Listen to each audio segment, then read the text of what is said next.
So Star Wars. What is going on with Star Wars?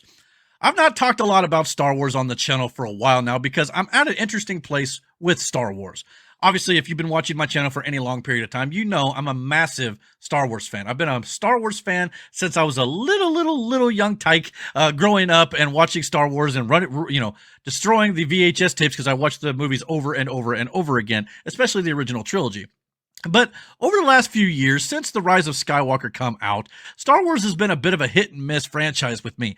Obviously, they've done some great things with The Mandalorian and Grogu, at least the first two seasons. A lot of people didn't care for the third season. I think Ahsoka season 1 was really good. I've loved, like Star Wars Rebels, and I've loved the Clone Wars stuff. I mean, I love a lot of things that Star Wars has done in recent memory, but the movies have just not been that great outside of maybe Rogue One. I thought Solo was actually underrated. But either way, there's a lot of things going on in Star Wars, the drama and stuff, with the behind-the-scenes stuff, with Kathleen Kennedy and the writers and directors being hired and let go, and projects being announced and never coming to fruition and things like that. So I just thought I'd do a quick Star Wars roundup with all the news that's kind of come out over the last few weeks. There's been a lot of little news and rumors that have kind of dropped over the last few weeks, so I thought I'd go over a few of them here. First thing that has been reported this last week, as a matter of fact, George Nofai, apparently he wrote The Bourne Ultimatum and Ocean's 12. He has now been attached to write and the new Rey Solo film coming out, which could end up being worked into episode 10, 11, and 12, or at least episode 10 portion of it. We don't know. But the new Jedi Order movie that was supposed to be coming out with Rey has got a new writer. That he would be the fourth writer attached to this project. So as you can tell, the writers have come and gone on this project. And Charmin Obaid-Chinoy is supposed to be the director of this, and she's a left-wing political activist. I really wish they'd stop getting these activists to direct Star Wars movies who have no idea about the Star Wars lore. Star Wars is not like a Marvel. You could just plug and play different directors and writers and just say, hey, go play in that box or that sandbox, and just expect it to be good. Star Wars has a particular lore and history to it that you have to abide by in order to make it work and make it feel like Star Wars. There's a big difference. You can't just go do different things and throw it at the wall and expect it to always work.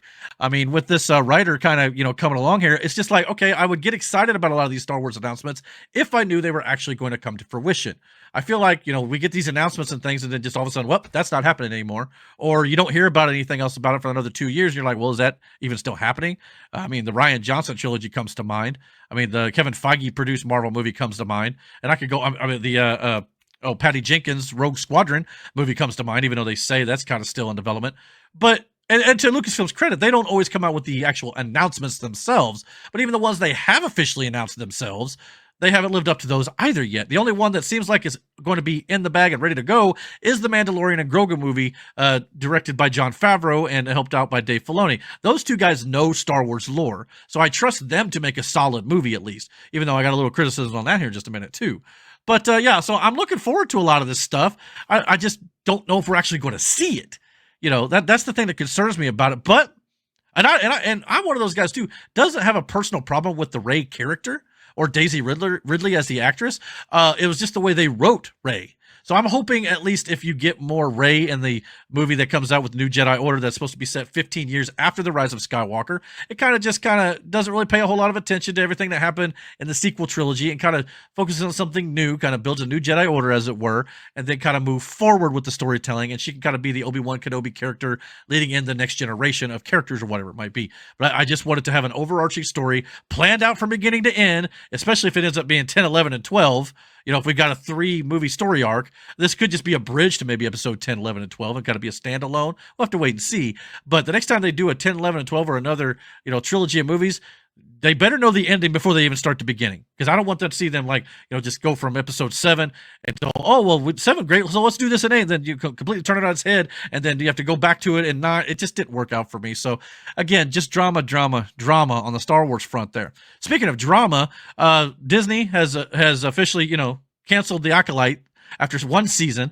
And then now they're saying that The Acolyte was Disney's second best performing original series in 2024 with 2.7 billion minutes viewed. This came from Deadline. But if that was the case, why is Star Wars canceling The Acolyte? So a part of me doesn't buy Disney Plus's numbers here, saying it was the second best viewed original series. So if that was the case, you wouldn't be canceling the series because that would be a success, would it not? but yet they canceled it anyway, whether that be due to fan backlash, which it had a plethora of.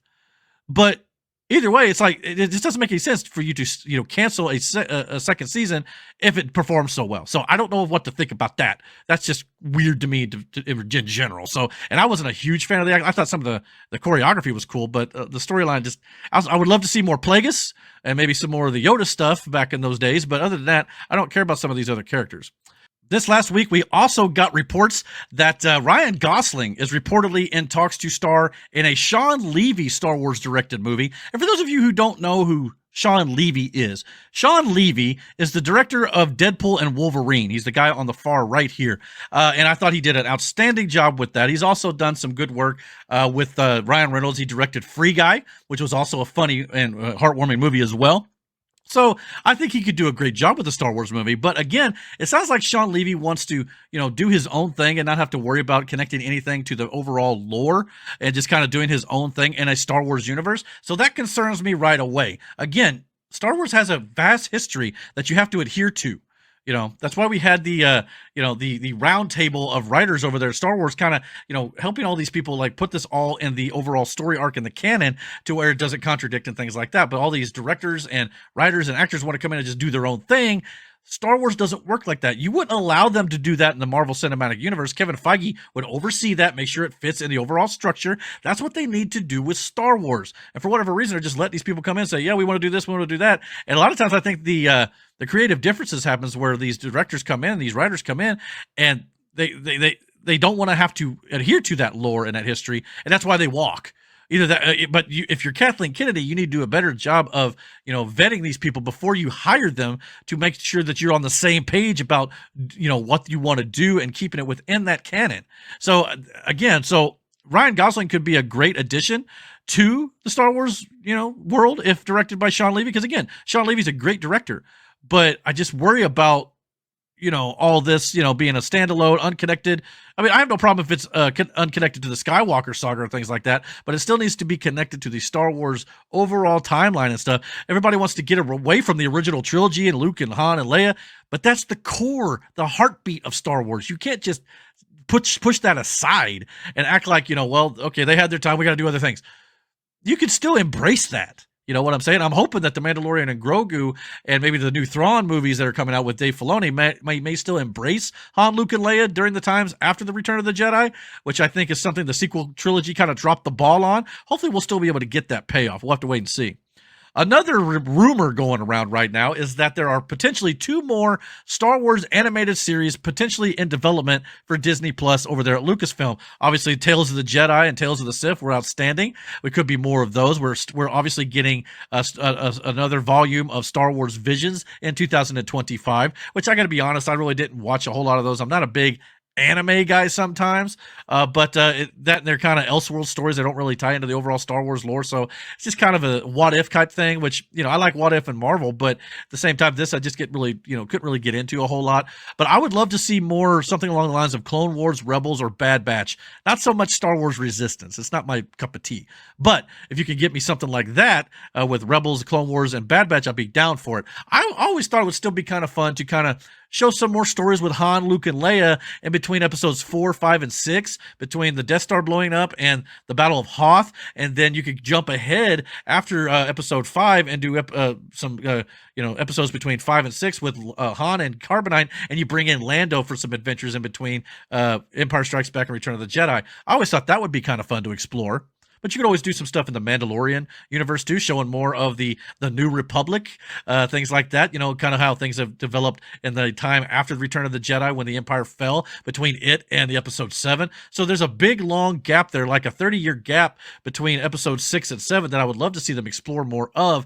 So yeah, there's plenty of places you could do more animated shows. And shoot, I would love for them to go back and even, maybe completely complete the Clone Wars. You know what I'm saying? Like they did like the final season, thank goodness, but there was still a lot of unfinished arcs that I would love to see them go back and absolutely 100% complete and tie that into everything that was going on there. Because there's a lot of things that was kind of done in books, like Mother Taliesin died in the book. I mean, Saj Ventress did too, but then she came back in Bad Batch, for which is an explanation we've still yet to get. There's all sorts of different things that you could still do in the animated world in Star Wars, and I'd love to see them do more, but I love the animation style of the Clone Wars, Rebels, and Bad Batch, so more of that, please, and thank you.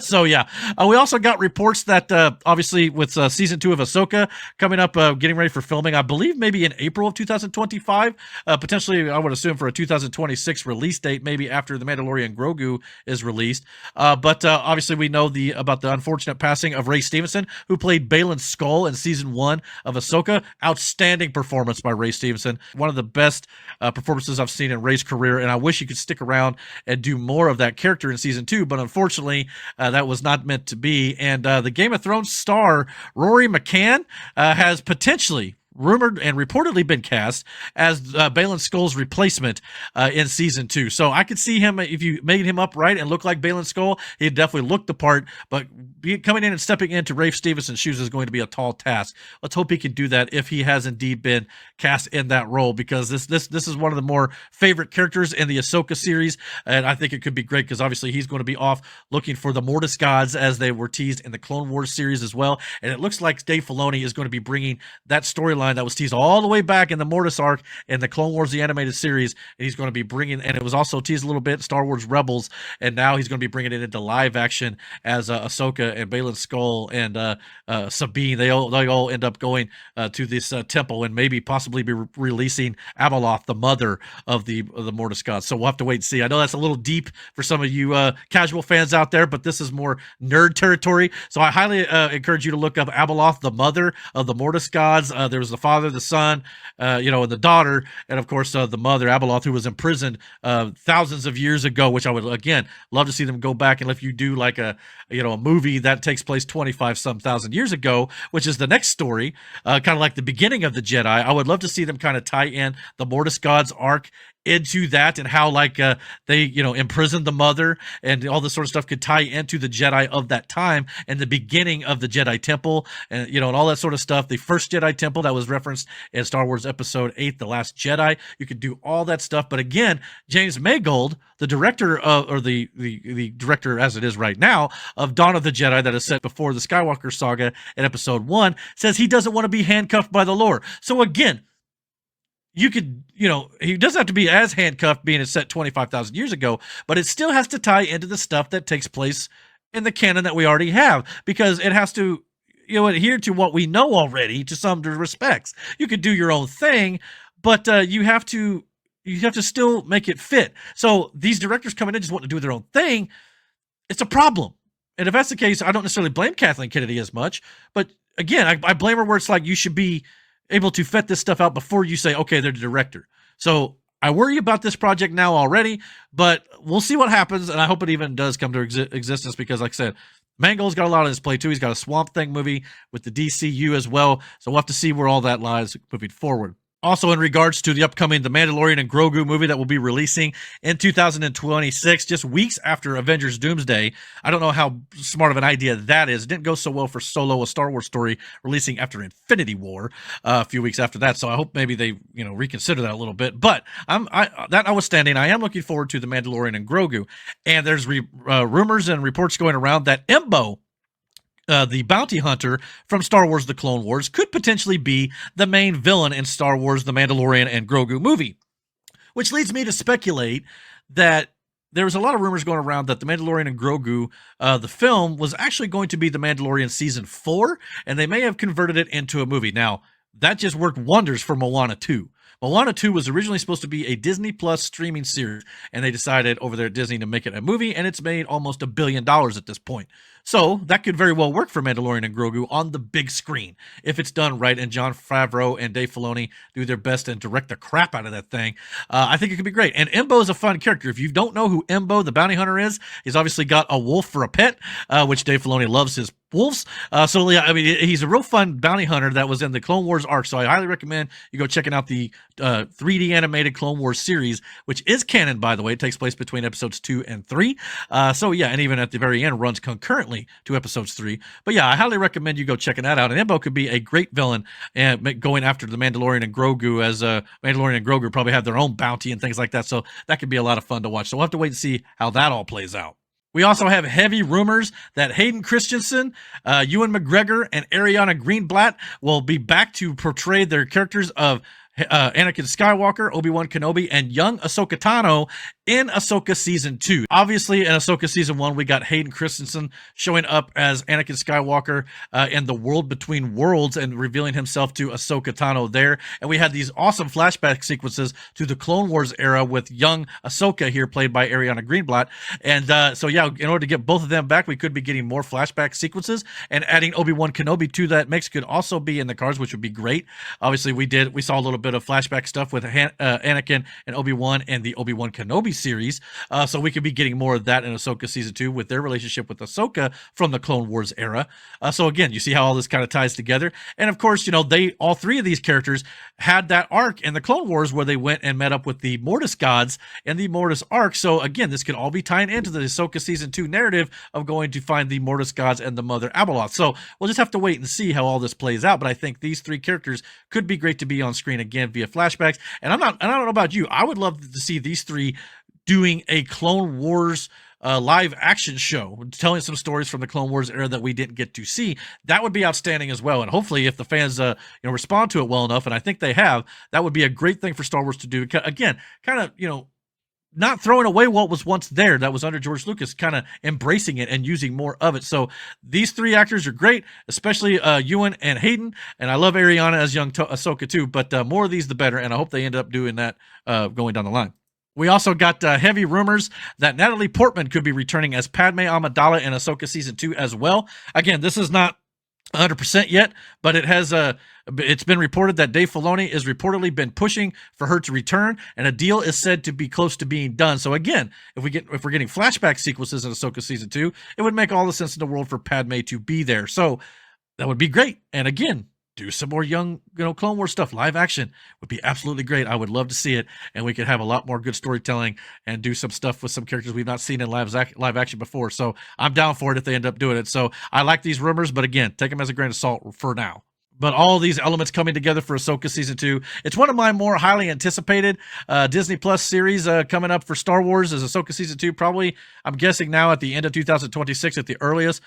Maybe even 2027, because it's got a little bit of a long layover there with them filming The Mandalorian and Grogu. Hopefully we'll get some of these characters show up in The Mandalorian and Grogu movie to kind of tide us over until Ahsoka Season 2 comes out. But I thought Ahsoka Season 1 was pretty solid. It had that Clone Wars vibe to me, and Dave Filoni is really great when it comes to that sort of aesthetic. So yeah, I'm looking forward to it. But yeah, I mean, outside of Andor this year and Ahsoka Season 2, I don't know if there's a whole lot when it comes to Star Wars series coming up in the near future. Obviously, we've got a couple movies on the docket, but right now The Mandalorian and Grogu is the only one. So I'm looking forward to seeing more, and hopefully this year at Star Wars Celebration, which will be taking place in Japan in April around Easter. They really got a lot on their plate. They really need to come out and show that they've got their ducks in a row, in my opinion, because Star Wars as of late has been struggling. And as I pointed out here, there's a lot of different questions and stuff going around about the franchise. And if Disney wants to bring this franchise back to prominence after some of their fumbling of the Star Wars lore and canon in the the sequel trilogy and things like that, they're really going to have to put their best foot forward coming up at Star Wars Celebration. I look forward to their announcements. But again, until they start showing that all this stuff is actually going to happen, I'm a little skeptical. And one thing they can't do at Celebration, like they've done in years past, is come out and just be like, all right, yeah, we got a movie coming, and that's about it.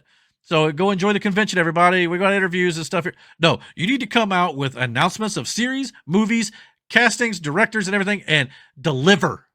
That's the big thing. You have to deliver. You can't just be like making promises and all of a sudden it just doesn't ever happen. So hopefully we'll get that movie down the line, but we'll just have to wait and see. Thank you for checking out this video. If you like what you saw here, please consider checking out our live podcast almost every single Friday night here on the channel at 9:30 p.m. Eastern Standard Time. Don't forget to comment, like, and subscribe. And until our next video, guys, take care and God bless.